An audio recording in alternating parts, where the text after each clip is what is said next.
Blajnuna Talla ġejna fit-tmiem ta' din il-vista pastorali. Interessanti ħafna li bdejna l-vista pastorali b'Vanġelu li kellimna dwar kif nużaw il-flus. U kemm importanti li ma nkunux skjavi tal-flus, il-ġraja taż-żagħżugħani. Tiftakruha nhar il-ħadd li għadda. Ġesu liż-żagħżugħ jgħidlu jekk trid tkun perfett, jekk trid tkun kuntent, jekk trid tikseb il-ħajja ta' dejjem, tpoġġix il-flus fuq nett fil-ħsibijiet u fl-inkwitt ta' moħħok, għax jekk tpoġġi l-flus fil-ħsibijiet u fl-inkwitt ta' moħħok fuq nett, min tista' tkun kuntent qatt. U din tot għalija, għalik, għal kull wieħed u kull waħda minnha, imma tot mod speċjali għal parroċċa. U il-Vanġelu tal-lum, allura din il-vista kienet inkastrata biex ngħidu hekk, kienet maqfula bejn dawn iż-żewġ Vanġeli. Il-Vanġelu tal-lum ikellimna dwar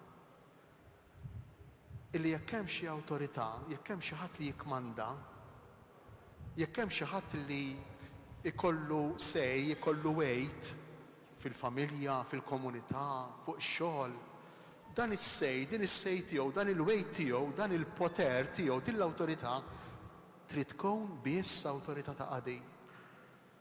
Ta' xi ħadd li jaqdi għaddej. U allura b'mod iktar speċjali fil-parroċċa jekk hemm xi tip ta' awtorità, trid tkun awtorità mhux ta' min jikkmanda, ta' min jiddetta, ta' min jibbossja, ta' min jgħid isma' tittaddi tiegħi, le. Imma awtorità ta' min jaqdi, ta' min jaqdi. Ekku jiena nassigurakom u nirringrazzja lil Alla magħkom. Hekk illi ssibt iltqajt verament hekk ma' dawn iż-żewġ realtajiet fil-parroċċa tagħkom. Ir-realtà tal-qadi.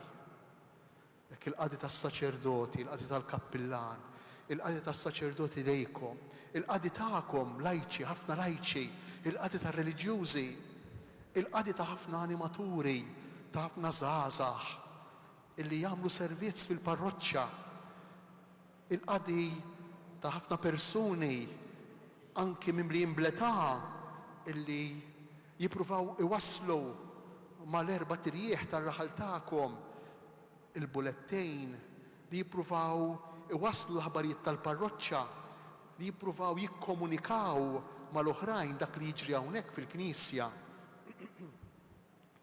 Iltqajt ma' gruppi, ma' komunitajiet, ma' gruppi li jiltaqgħu madwar il-kelma t'Alla, il-liġi, l-azzjoni kattolika, il-komunità eukaristika. Iltqajt ma' realtajiet li jpoġġu lill-Alla u l-kelma t'Alla fuq nett fil-ħajja tagħhom, fil-parroċċa tagħkom. Iltqajt ukoll ma' entitajiet, ma' organi oħra fil-parroċċa li għalkemm mhumiex strettament marbutejn ma' dak li jsir hawnhekk fil-Knisja, imma huma marbutejn mill-bogħod jew mill-qrejb, mod speċjali fejn tidħol l-organizzazzjoni tal-festa. Diversi gruppi li għalkemm differenti u għalkemm bid-differenzi li jkun hemm f'kull grupp u fl-iskop ta' kull grupp, però jirnexxielkom taħdmu flimkien faqda waħda, kemm hi xi ħaġa sabiħa, kemm hi xi ħaġa sabiħa. U ma nistgħux neħduha for granted. Ma nistgħux neħduha for granted li kull grupp, kull komunità taħdem mal-oħra. Imma dan b'xi mod rajtu jseħħ fil-parroċċa tagħkom. Irrid ngħid ukoll li iltqajt fil-parroċċa tagħkom ma' dak li jsemmi l-ewwel qari tal-lowm. L-ewwel qari tal-lowm huwa meħud minn kapitlu 53 tal-Profeta Iżajija. Jitkellem dwar ir-raġel ta' tbatija. Ir-raġel mgħobbi bit-tbatija tal-oħrajn, Ġesu. Huwa l-istess qari li nagħmlu li naqraw fil-ġimgħa l-kbira. L-ewwel qari tal-ġimgħa l-kbira parti minnu. Jerfa' tbatija ta' ħaddieħor tal-oħrajn, jieħu fuq swat li suppost nieħdu aħna. U ltqajt ma' nies ukoll li jbagħtu minħabba inġustizzji, ibagħtu konsegwenzi ta' dnub tal-ħażen ta' oħrajn. Iltqajt ukoll f'dan is-sens ma' nies li qegħdin ibagħtu għaddejjin minn tbatija fejn għandu x'jaqsam il-mart, is-solitudni, l-anzjanità, id-diffikultajiet kollha li hemm marbutejn ma' età kbira. Imma dan kollu huwa talba ta' ringrazzjament ta' ratti l-ħajr lill-Alla għal dak kollu li qiegħed jagħmel ma' din ir-realtà tal-parroċċa tagħkom. Ippermettuli nirringrazzja lil Alla magħkom u inkompli ninkoraġġikom u inkompli nħeġġiġkom biex tkomplu taħdmu fl-istess direzzjoni li qegħdin taħdmu fija.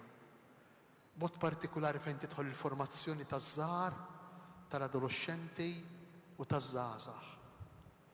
Xi grazzja kbira minn Alla. Xi grazzja kbira minn Alla. Mu mertu ta' ħadd u don ta' Alla, imma fl-istess waqt u frott tal-impenn ta' ħafna. U frott tal-impenn ta' ħafna. U frott tal-impenn tal-kappillan u s-saċerdoti. U frott tal-impenn ta'kom ġenituri. U frott tal-impenn anki tal-istess adolescenti u żgħażagħ li flimkien iħeġġu lil xulxejn biex jibqgħu f'ambjent li jiffurmawhom, f'ambjent san, f'saħħtu, f'dinja fejn hemm perikli minn kull imkien, nerġa' ngħid, minn kull imkien. U allura it-talba tiegħi lil Alla għalikom illejla tkun propju dejn.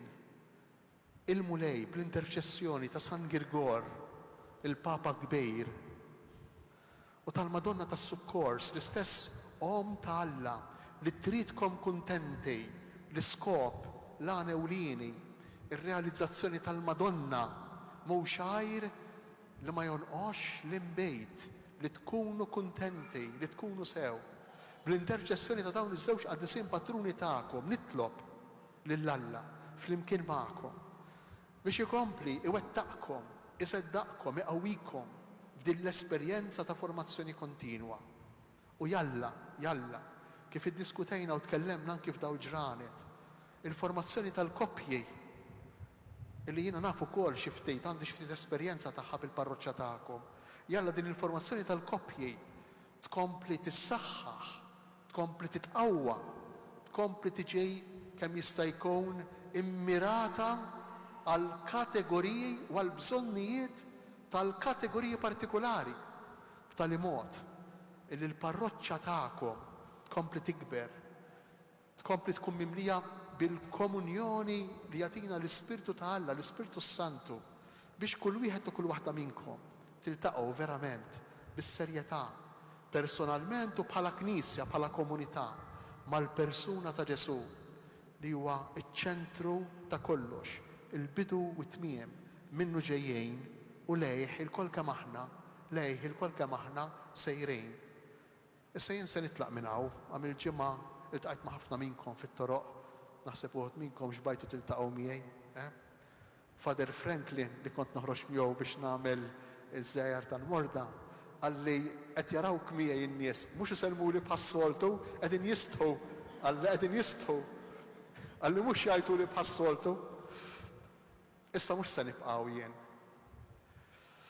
Ma jfissirx li se nħallikom, però tinsewx illi ħallejna il-Vanġelu ta' San Luqa. Tinsewx. Jien semmur, imma ġejt biex dan il-Vanġelu kemm jista' jkun jidħol fil-familji tagħkom u jibqa' tassew magħkom u daħal u baqa' magħhom. Jien mhux se nidħol u nibqa' magħkom, imma Ġesu permezz tal-kelma u permezz tal-Ewkaristija daħal u se jibqa' magħkom.